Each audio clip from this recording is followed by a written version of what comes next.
Thanks for joining us on the Cultured Meat and Future Food Show. We're excited to have Dr. Tom Simmons as the guest for today's episode. Most people learn about podcasts from their friends, so please share the link with any friends or colleagues that you think might find this show interesting. I recently attended a Chatham House meeting about plant-based meat and cultured meat with panelists including Guy Poppy, Alexandra Sexton, and Benjamina Bollag. Seeing alternative proteins come up in international discussions is a great step forward for the industry. New Harvest 2019 is taking place on July 19th and 20th at the MIT Media Lab in Cambridge, Massachusetts. Learn more and register for the event at www.new-harvest.org. The Cultured Meat Symposium is taking place in downtown San Francisco on November 14th and 15th. Learn more and register at www.cms19.com. Tom is the founder and CEO of Stem. He formerly held fellowships at the University of Cambridge and the World Economic Forum, and has advocated for sugar reduction initiatives through Sky News and Channel 4 television appearances. This episode was recorded live on March 18th, 2019. I had a casual conversation with Tom about food technology and the food industry. So let's take a look.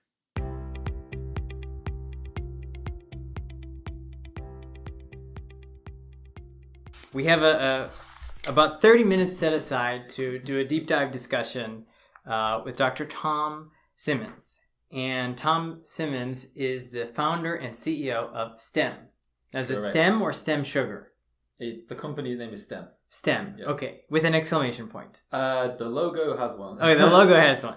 A little bit of background. Tom is the founder and CEO. He formerly had fellowships at the University of Cambridge and at the World Economic Forum, and has advocated sugar reduction initiatives through Sky News and Channel 4 television appearances. And so Sky News is very big in the UK and Europe. Correct, yeah. Right, Is it not here? I wouldn't say so. It's like the direct TV. I see it as like the direct TV of Europe. Okay. So maybe. Do you have direct TV over there? I don't know what that is. You don't? Okay, so I think it's a little bit of both. It's a big satellite channel, yeah. Satellite, right. So you watch sports on Sky as well. Sky Sports is a big Sky thing, Sports, very big thing. Yeah. So let me do this official. Tom, I would like to welcome you to the Cultured Meat and Future Food Show. You are in San Francisco. So we're in Berkeley, actually, right now. So San Francisco Bay Area. Yep. And you guys are originally based in the UK. Correct. Whereabouts in the UK are you now? Cambridge. Still in Cambridge. Okay, Yep. Great. So we gave a very brief introduction, but tell us a little bit about your background and what you're currently working on as it relates to future food. Cool. Okay. Yeah, thanks for having me, Alex. So I'll talk about background first. Yeah, so I was for like 9 years in academia. I was in University of Edinburgh, did a PhD there. Then I was in Cambridge for like almost 5 years. I did postdoc. Then I had a couple of fellowships, and yeah. So at one point, not so long ago, I was going to be an academic. I was going to be a professor. Like I knew I was going to be a professor. There was like no doubt in my mind. I knew I could do it, and I knew it was what I wanted to do. So it was sort of a done deal. And yeah, so at some point during that whole process, throughout Cambridge mainly, I realized that I wanted to be a professor because I wanted to do impactful, exciting, innovative technologies. I wanted to build technologies and do things that would make a difference.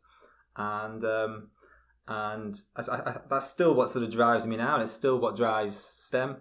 But I sort of realized that I can sort of do a lot of that stuff through business, and in many ways, the applied stuff that I really wanted to do is probably better served through building a business than running a research lab in a university. So maybe like halfway through my time in Cambridge, I sort of fell out of love with the idea of being a full-time professor, and got really interested in starting a business. So my whole research was in I was in carbohydrate chemistry, so it's sort of very related to this. But if you'd have asked me, back 3-4 years ago, you say, Tom, you're going to start a business. What are you going to start the business in? Food and sugar, would have been up there, but it wouldn't have been obvious necessarily. It'd been sort of a 1 in 3 chance that I'd done something like that. Most of my research was in like renewables, like renewable materials, renewable chemicals, renewable fuels. That was the sort of application area. So not food specifically? Not really, no. So it was all plant science, it was all plant carbohydrates, but it was more about like renewable uses of plant material. That was the big application. Biofuels was a massive trend that a lot of money, both in the US and in Europe, got pumped into research labs in universities to do biofuels research and to do renewable material research. And so this sort of area got a lot of money from that. And so a lot of that focus fell onto those sort of areas. But of course, it taught me a lot about stuff that's very relevant to food. And, I would have always had a passion for health. And I got involved in a few sort of outreach things, like as you described, on Channel 4 and on Sky, where I spoke about sugar and carbohydrates in food. And so there's this sort of connection. And I think actually that sort of the way these things are a bit disparate actually allowed us to do something really innovative with STEM. So, it's a company operating in the food space, but with expertise and scientific background that came from outside the food space. So 9 years of research in a sort of area that's very related but is like tangential in some ways means that we can approach problems in a different way to how the food industry has approached problems. Right, and that makes me think a lot of the innovation occurs when somebody is not necessarily focusing on a particular technology, but like you said, adjacent technology complements it. Yes. Right. Yes. And I guess the first example that comes to mind, this might not necessarily be technology in one sector going to another sector, but the surgery for the eyes. What is that called?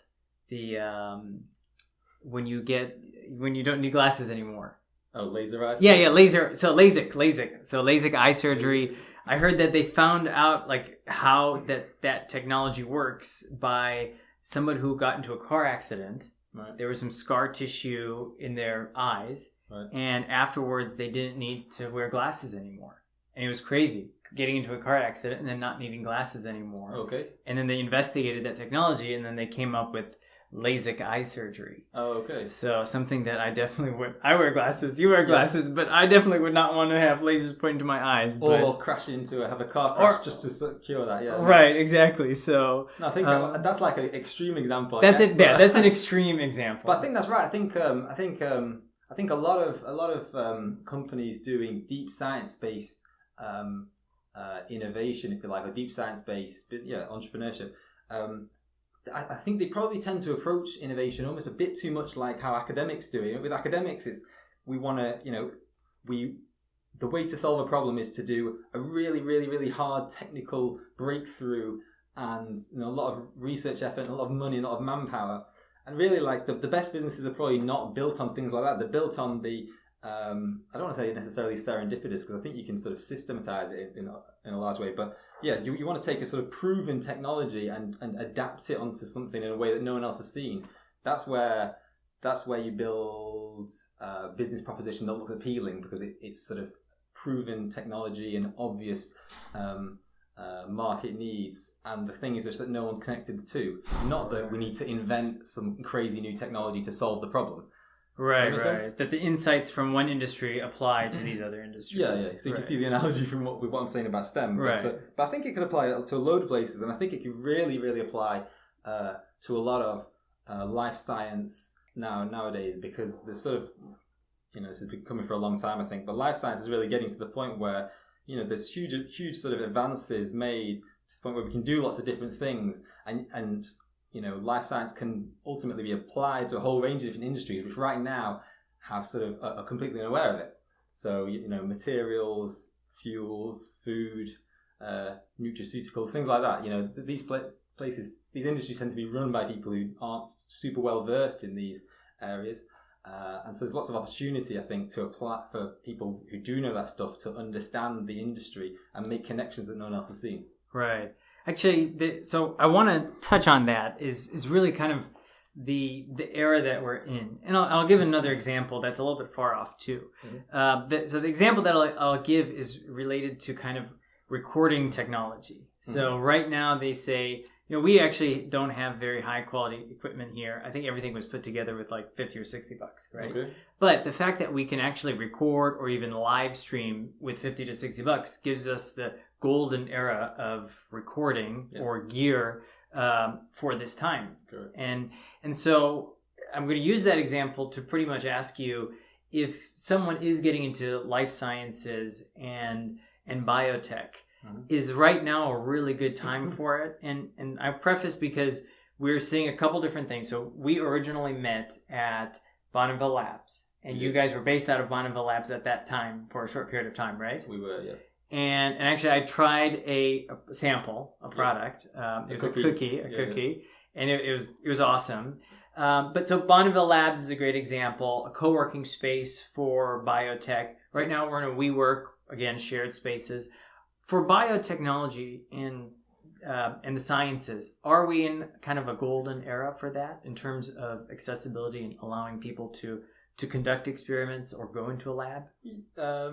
Yeah, I mean, there's like, is it a golden era? I mean, I guess it's a lot easier now than it would have been 20 years ago. I mean, I can't speak from personal experience, I wasn't there, but yeah, I mean, there's lots of facilities around, and I mean, to give like a trite example, gene sequencing is an obvious thing that costs are just astronomically lower than they ever were before.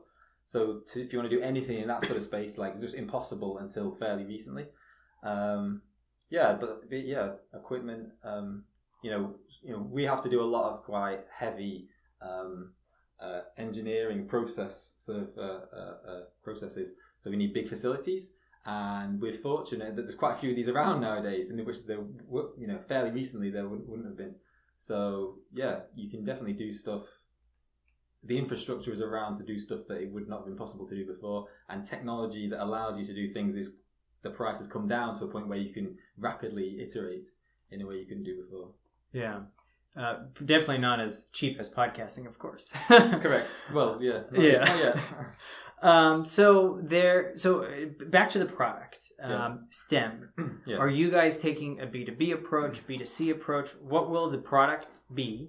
Okay. And will it be available for consumers, or is it more of a B2B approach? So I'll tell you what. So yeah, we've not even described what the product is yet, have we? So what STEM does is we make ingredients that allow food companies to make solid food products like cookies, cakes, biscuits, chocolates, pastries, donuts, etc., without the negative health effects of sugar, of conventional sugar. So a lot of these products are full of sugar, of course. So there's global epidemics in diabetes, obesity, heart disease, tooth decay, caused by just excessive amounts of sugar being consumed.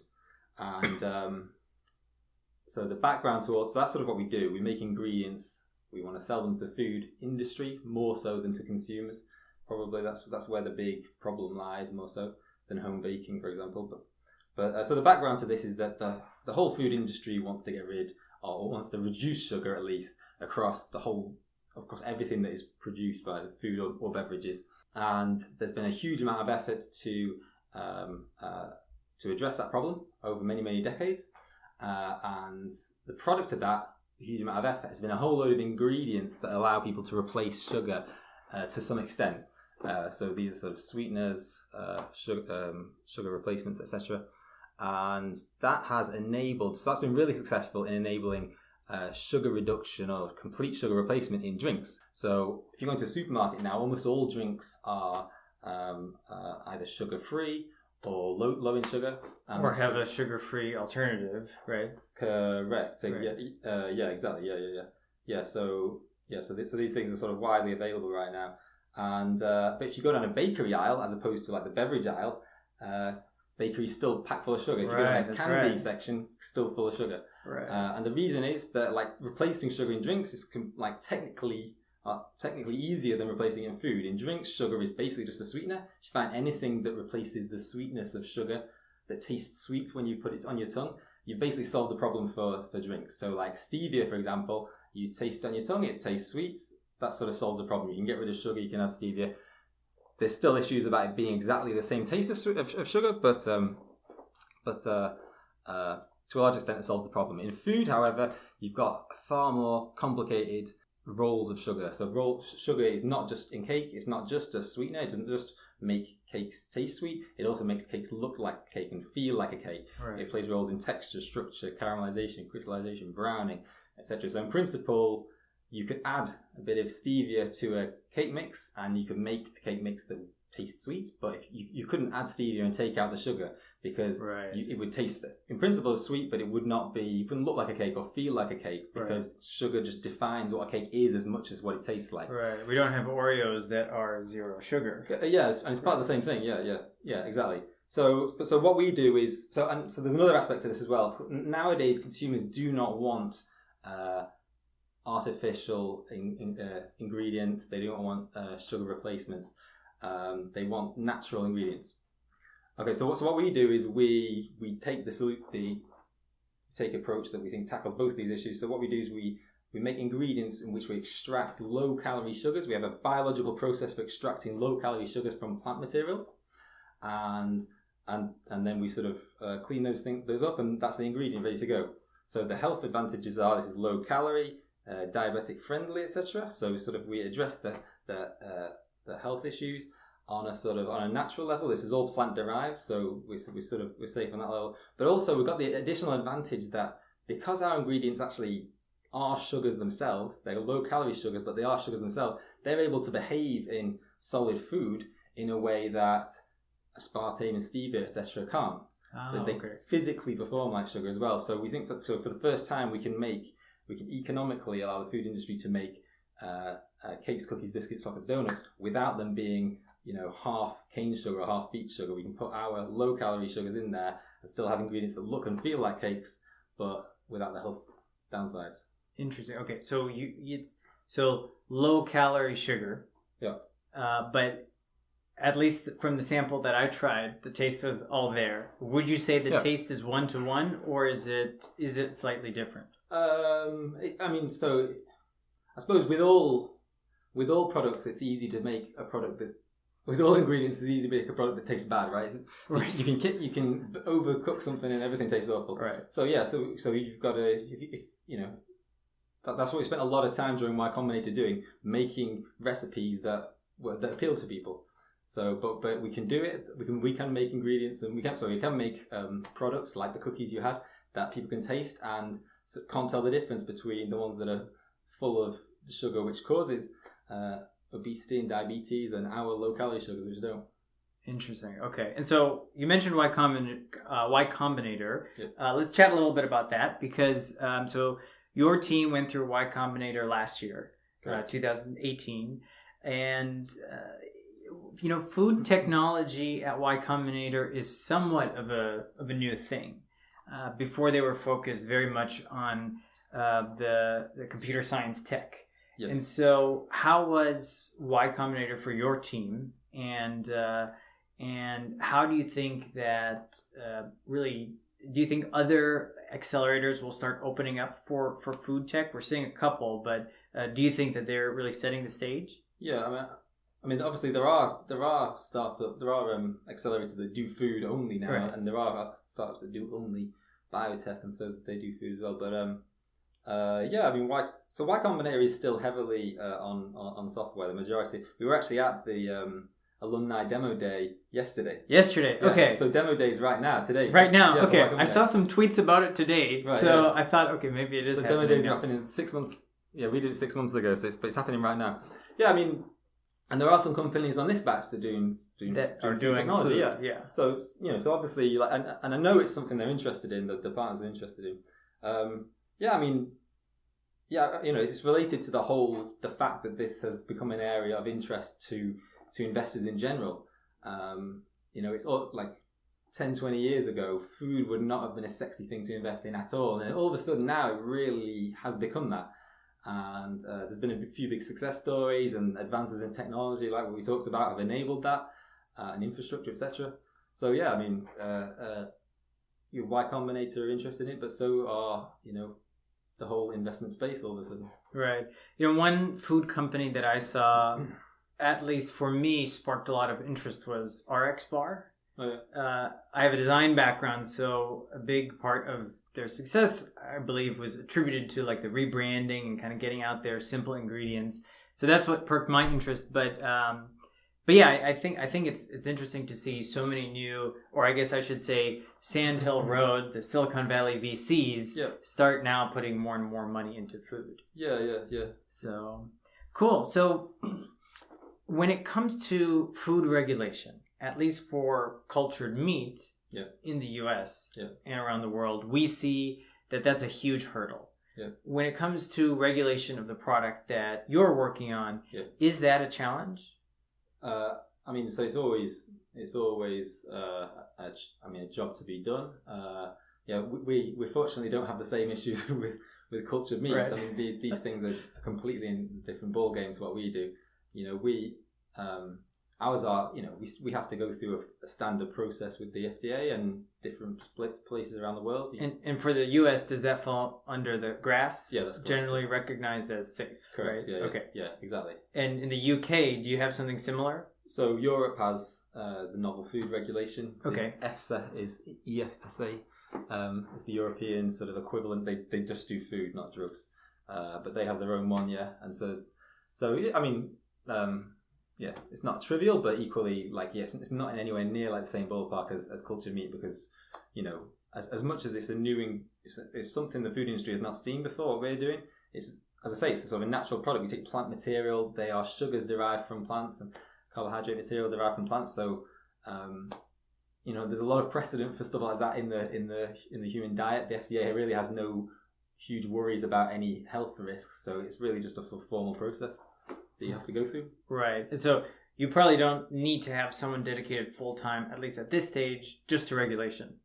Well, we have a guy doing... Oh, you do? Yeah, okay. Yeah. So regulation is... I mean, it's an important thing. We've got to get it done, of course. So it's a key thing we need to do. So we do it. Okay, so there is somebody, So... this is totally outside of food, but there's a story of a friend that was in the cannabis industry. Okay. And he was telling me that when regulations were about to open up in Illinois, his team was working on so much paperwork that the legal team drafted up so much paperwork for the regulation of the cannabis stuff that they had to fill an entire van up with just documents. Right. Wow. And drive it down to Springfield and drop it there. And there was all these other, essentially, pallets of the application process. Wow. But I can't imagine that for something that is grass, it takes that much paperwork. Is that really vans full? That sounds unbelievable. So the story is, I'm going to have to get the full details from him, but the story is, there was a legal team in New York that was drafting everything up. They flew that pallet of paperwork over to Chicago. He picked it up with a van, drove it down to Springfield. Wow. So, that's a totally different ballgame, though. But definitely a different ballgame. Yeah. It makes you realize how crazy regulation can be. Yeah. So, and I'll fact check those numbers with him. So. Cool. What is really the next step for your company, and is there a timeline where we might be eating baked goods that have STEM products in them? Yeah. So so we didn't really say explicitly then, did I? Yeah, we're focusing on baked goods, as you know, cookies, cakes, biscuits. Ultimately, we think we can apply this same approach to sort of the whole food space. So we think we can address almost any solid food product that, as I say, currently it's this untapped market. Currently, sugar is the only game in town. Normal cane sugar. We think we can do that, but we're starting on baked goods. We want to be in a US based bakery product this time next year. Okay. Are you starting with the US first? Yeah, starting with US first. Yeah. Oh, interesting. Okay, why is that? Well, we think the market makes more sense. More donuts being sold, maybe? No. Well, Americans eat a lot of bakery products. Yeah. Americans eat a lot of sugar. But I mean, demographically, Europe's not a million miles away. But probably America does consume more, and investors are here. The climate for it seems more relevant here. We're doing regulation here already, so yeah. So it's sort of all pointing in this direction. Very cool. Yeah. So if there's an entrepreneur out there that's interested in getting into the food technology space, do you have any advice for them? Getting into the food technology space, so I'm actually doing something. I'm the agri-food pathway lead in the Judge Business School in Cambridge right now. So they've asked me to do help them sort of put together some course material for students. And one of the tough things about it is it's like such a diverse area. Right. You said food in particular. This is agri-food, but anything from farm all the way to a food product. There's just a million different things within that. So I can't profess to be an expert in all these different areas. For the area that we're in right now, I think a lot of my sort of reflections on why we've had success with the approach we've taken so far was retrospective realization of it being the right strategy rather than in advance. But it was basically what I said to you before. I think what you want to try and do is avoid as much as possible any having to do incredibly complex technical advances to achieve things, and you want to look for opportunities where science, life science in our case or whatever, has reached a sort of a point where it can be applied in certain spaces, and without having to go and get astronomical amounts of money to do groundbreaking breakthroughs on a sort of basic science level. You want to find find places where robust technology solves known problems, and the missing piece of the puzzle is only the fact that no one's connected the two. Right. Which is sort of what we said before, but it's easier said than done. It's pretty tough. The whole point is if it was obvious, someone would have done it already. So the way to do that, I think, is you've got to sort of understand a broader range of technical subjects and really put the effort into understanding what drives industries to have certain problems and consumers to make certain decisions. But that strikes me as by far the better a business proposition. If you can put something like that together, a clear problem and a solution that works, not a clear problem and we're going to try and make something to solve it and we need somebody to do that. Right. Yeah. Kind of identifying the problem instead of trying to develop the problem. Yeah, so, and because a lot of the food industry it's not like the pharmaceutical industry where it's run by intense scientists. There are good scientists, of course, in the food industry, but not quite as scientific. So I think there's more space for these sort of things to find a place in this area. Right. Yeah. That leads on to kind of a fun question I have. Okay. I recently. Finally. What's that? Oh yeah. So I recently heard about a science tool, a lab tool called the mouth pipette. Am I saying it right, Anita? Yes. So have you heard of the mouth pipette? The mouth pipette? Yes. It wasn't that how people used to pipette years ago? Right. Is that a thing? Have you heard of that? Are there history books where people are using this? To me, that sounds insane. Yeah, right? for sure. People used to use, instead of having a pipette with these things are quite complex things. Before that, there was like a glass tube, and you just sucked, and you had to stop sucking at the right point. What if you get distracted? Right. Yeah. Of course, you wouldn't get a text and right, but. Yeah, well, people get hurt. That's why they're not used anymore. Yeah. Yeah. Oh, that's crazy. No, but I'm pretty sure in some of the labs I've worked in, they had old ones lying around and with explicit instruction: do not use those things. Yeah. Right. Oh wow, that's craany. I'm not in the science world, right? And so I've never really been in a lab. So thinking about that is the things that used to happen a century ago in chemical research is insane. People used to smoke next to all the chemicals while they did experiments. Yeah. Oh no! Wow. Yeah. Well, cool. Thank you so much. Before we cut off today, I want to reach out to see if there's anybody that has any questions. If we don't have any questions, we can maybe follow up on social media or anything like that. And before we cut off, your team is based in Cambridge right now. Are you guys currently hiring? Yes, we are hiring right now, yeah. Okay, and the best place to find job openings and information about your company is stemsugar.com. Correct, yeah. STEMsugar.com. Correct. Awesome. Tom, thank you so much. Thank you, Alex. This has been great. Yep. And thank you for being with us on the Cultured Meat and Future Food Show.